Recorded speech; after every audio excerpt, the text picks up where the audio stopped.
Mike's hands were tightly locked in cold metal cuffs as he sat inside the small interrogation room. The air felt heavy. The walls were plain and dull, but the tension in the room was loud. Across the table, a police officer stared at him with tired eyes, clearly convinced that the man sitting in front of him was a murderer. Mike shook his head slowly. "I didn't kill anyone," he said firmly, his voice calm but filled with pain. "You're making a mistake." The officer leaned forward and slammed his palm on the table. "Stop lying, Mike," he snapped. "All the evidence points to you. Confess now and things might go easier for you." Mike's eyes widened in disbelief. "How can I confess to something I didn't do?" he asked. "I've never hurt anyone in my life." The officer laughed coldly. "That's what they all say." Mike leaned back in his chair, his heart pounding hard. He knew something was wrong. Deeply wrong. This was not just a misunderstanding. This was a trap, and he had walked straight into it without knowing. Just days earlier, Mike's life had looked perfect from the outside. He was a wealthy businessman, respected in the city and admired by many. He owned several companies and lived in a large, beautiful home. But more than the money, Mike valued his family. He had 2 children who loved him deeply. Every morning, he made time to speak with them before work. Every night, he checked on them before they slept. Being a father was the one role he took more seriously than anything else. His wife, Laura, was admired by everyone. She was elegant, calm, and always supportive in public. People often said Mike was lucky to have such a beautiful and understanding wife. And Mike believed that too. But what he didn't know was that behind Laura's warm smile was a heart full of lies. Laura had been cheating on Mike for over a year. Her lover was a man named Ethan. He was smooth with words, greedy at heart, and obsessed with Mike's wealth. What started as secret meetings slowly turned into dangerous plans. Ethan hated the fact that Laura was rich only because of her husband. "He doesn't deserve all that money," Ethan once told her during one of their secret meetings. "You do." Laura hesitated at first. Divorce would give her some money, but not everything. Ethan wanted everything Mike owned. That was when the idea was born. They would destroy Mike completely. One evening, Mike found a phone lying on the ground in a parking area near his office. He looked around, but no one claimed it. Being the kind man he was, Mike decided to return it. He checked the phone and saw an address saved as home. He drove there without thinking twice. What Mike did not know was that this simple act would ruin his life. That location was close to where a murder would happen later that night. Security cameras recorded his car entering the area. His presence was noted. And just like that, the trap began to close. A man was found dead later that night. The news shocked the city. The police moved fast, and very soon, Mike's name came up. Why? Because Laura and Ethan had planned everything carefully. They planted Mike's fingerprints at the scene. They altered footage. They made sure his car records showed him nearby. But the strongest evidence was still to come. Mike and Laura wore matching bracelets. It was a symbol of their love, something Mike never took off. During the investigation, a bracelet identical to Mike's was found close to the victim's body. When the police showed Mike the picture, his heart dropped. "That's not possible," he whispered. But Laura gasped loudly and covered her mouth in fake shock. I recognize that bracelet," she said softly, pretending to cry. That moment sealed Mike.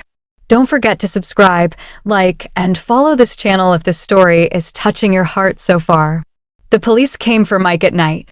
His children cried as officers handcuffed their father. Laura pretended to beg the police to stop.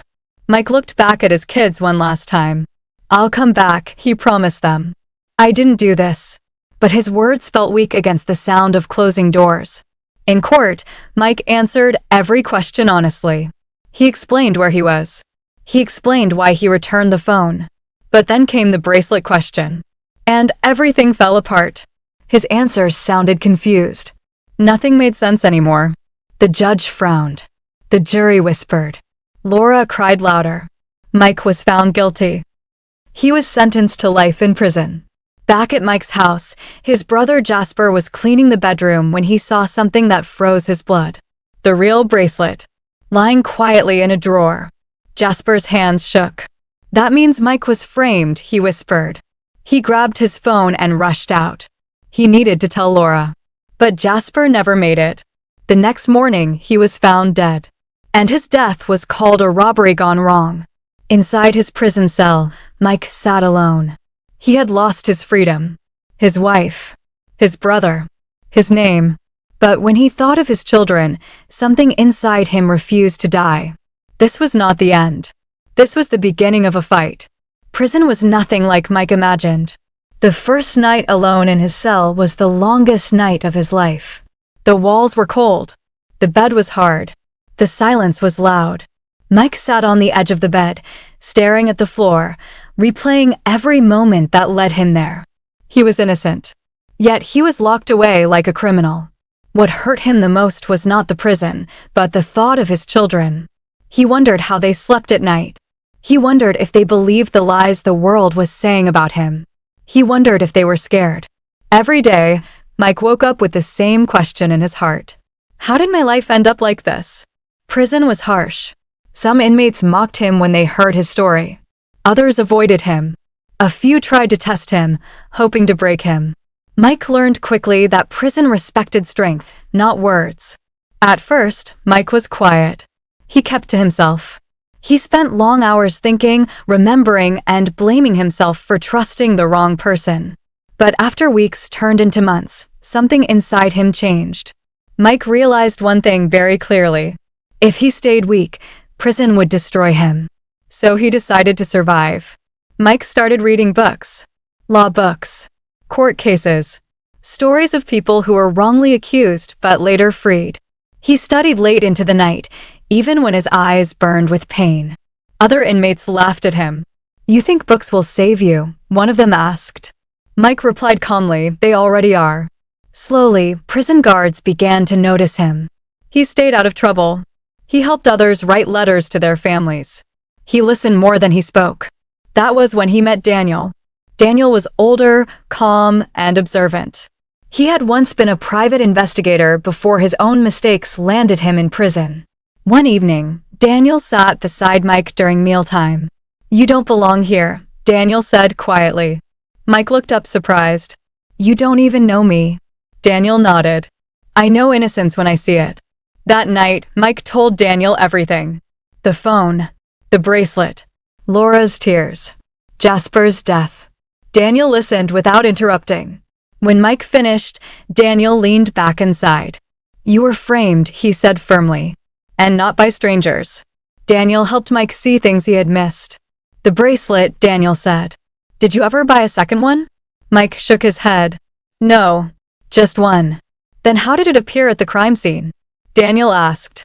Mike went silent. Daniel continued. "And your brother's death came too quickly. Someone was scared of what he knew." For the first time in a long while, Mike felt something rise in his chest.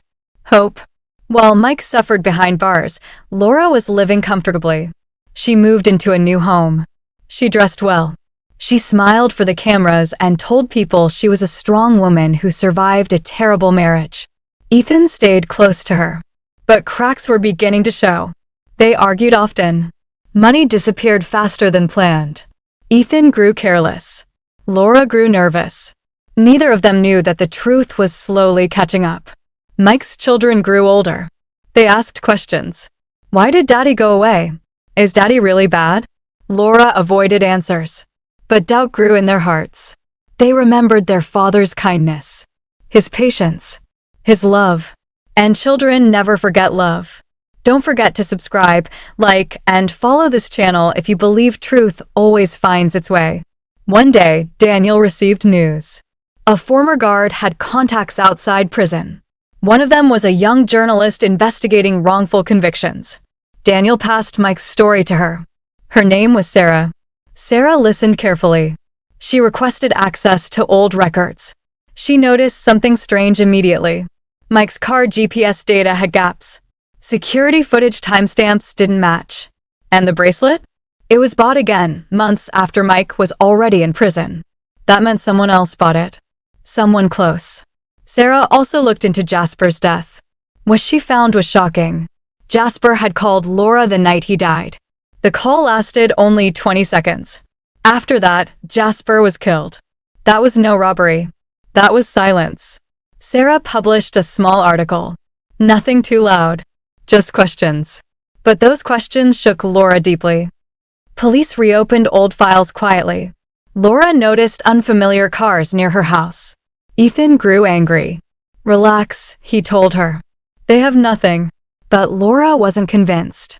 She started making mistakes. When Daniel told Mike about the investigation, Mike held onto the prison bars tightly. Tears filled his eyes. For the first time since his arrest, someone believed him. Not out of love, but out of truth. That night, Mike sat on his bed and whispered softly, "I will come back for my children. Not for revenge. Not for money, but for justice." Don't forget to subscribe, like, and follow this channel. The moment Laura saw her name mentioned online, her heart skipped. It was not a loud headline. It was not an accusation. It was just questions. Questions that refused to go away. The article talked about a wealthy man sentenced to life in prison. It talked about missing evidence, altered footage, and a bracelet that appeared when it shouldn't have. And buried deep in the article was one sentence that made Laura's hands shake. Sources close to the family may have played a role. Laura closed her laptop slowly. She felt watched. That night, Laura barely slept. Every sound made her jump. Every car passing outside her house made her heart race. She checked her phone again and again, hoping Ethan would reassure her. But Ethan was no longer calm. "This is getting risky," he said when they met secretly. "You told me this was over." "It is over," Laura snapped. "Mike is in prison for life." Ethan leaned closer. "Then why are people asking questions?" Laura had no answer. For the first time, fear entered their perfect heart. Inside prison, Mike felt the change too. Daniel noticed it first. "You're different," Daniel said. "You're standing taller." Mike nodded. "Because someone out there is finally listening." Sarah continued digging. She compared records again and again. She followed money trails. She reviewed phone logs. And the more she searched, the clearer the truth became. Laura had been deleting messages. But one thing she couldn't erase was timing. One small mistake destroyed Laura's careful plan. She used Mike's old account to pay for something expensive. She forgot that the account had been frozen years ago. The transaction failed. But the attempt was recorded. Sarah saw it immediately. She smiled. "Got you," she whispered. Sarah contacted a respected lawyer named Mr. Hayes. He had handled many wrongful conviction cases. At first, he was hesitant. But after seeing the evidence, he agreed. "This man was framed," he said firmly. A motion was filed. The court agreed to review the case. For the first time in years, Mike stood in a courtroom again. Laura sat in the courtroom, her face pale. She tried to cry, but nothing came out. Her tears were gone. The judge spoke calmly. "This court has reason to believe that key evidence may have been manipulated." Laura's fingers dug into her chair. Ethan sat beside her, sweating. The bracelet was brought out again. This time, the truth followed it. Receipts showed it was bought again. Security footage showed Laura near the store. Dates proved Mike was already in prison. The courtroom went silent. Laura shook her head weakly. I don't remember," she whispered. But the truth remembered her. Don't forget to subscribe, like, and follow this channel if you believe justice should be served. Then came Jasper. Not in person, but through records. Phone logs revealed Jasper had called Laura before he died. Witnesses confirmed Jasper was afraid. The police officer who handled the case spoke again. "This death was rushed," he admitted. Too rushed. Laura's breathing became heavy. Ethan leaned away from her. When Ethan was questioned alone, fear broke him. He tried to escape that night. But the police were waiting. Under pressure, Ethan spoke. He confessed. He admitted the affair. The plan. The frame. Laura's role. Everything. The courtroom erupted. Mike stood still. His hands shook. The judge read the final ruling slowly. Michael Carter is hereby declared innocent of all charges. Mike closed his eyes. Tears rolled down his face. He was free. When Mike stepped outside the prison gates, the sky looked different. The air felt lighter. But the first people he looked for were his children. They ran into his arms. That moment healed wounds no court ever could. Laura was arrested. Her wealth vanished. Her name was ruined. She sat alone, the same way Mike once did. But unlike Mike, she was guilty. Mike was offered interviews, money deals, public sympathy. He refused them all. "I just want my children," he said quietly. And that was enough. Don't forget to subscribe, like, and follow this channel. Freedom felt strange to Mike at first. Even after the court declared him innocent, even after the prison gates closed behind him, Mike still woke up some nights feeling trapped. Years in prison had changed him. Loud sounds made him tense. Silence made him think too much. But every morning, when he saw his children's faces, he reminded himself of one truth. He survived. Mike moved into a simple home, far from the noise of the city. He could have returned to his mansions. He could have lived in luxury again. But he didn't want that life anymore. He wanted peace. His children slowly adjusted to having their father back. At first, they were careful around him, like they were afraid he might disappear again. But Mike was patient. He listened more than he spoke. He cooked for them. He helped with homework. He attended school meetings. Every night, he tucked them into bed. "I'm not going anywhere," he told them again and again. And this time, he meant it. Mike's assets were returned. His companies begged him to return. The media wanted interviews. They called him the man who survived betrayal. Mike refused all of it. Money had once made him feel powerful. Now it felt empty. Instead, he quietly appointed trusted managers to handle his businesses. He chose a life that allowed him to be present. A life where time mattered more than wealth. Some days were still hard. Mike sometimes remembered Laura. Not with love, but with confusion. He wondered how someone he trusted so deeply could destroy him without guilt. But he refused to let anger live in his heart. He knew anger would poison what little peace he had built.